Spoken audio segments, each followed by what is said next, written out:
and we're so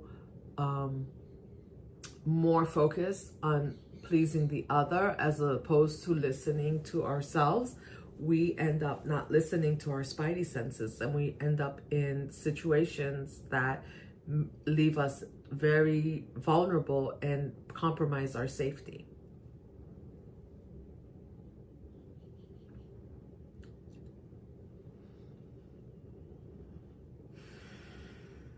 And this is something I think, you know, we need to teach our kids from when they're young.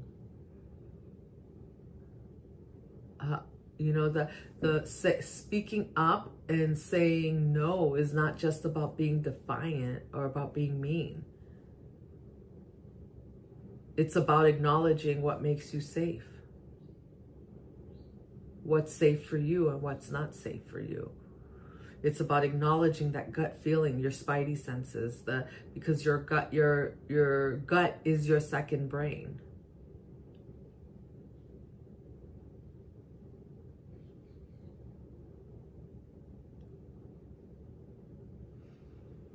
And sometimes, you know, before your brain tells you that, oh, you shouldn't do that, you'll get that feeling in the pit of your gut.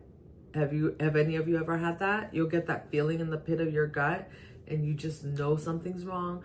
And sometimes you overlook it.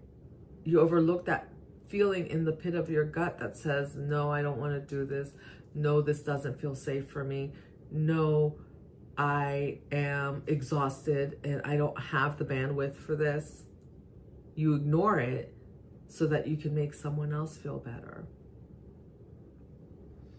And the lesser of the evils is that this leaves you feeling resentful, which is not a high vibrational energy, right? Which puts you in survival mode, but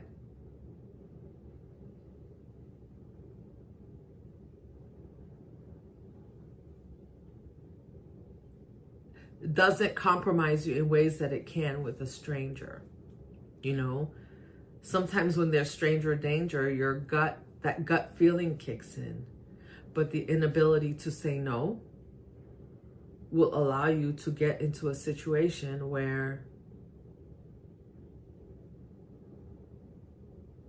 maybe it's too late when your brain kicks in and says, I need to get out of here. You need to get out of here.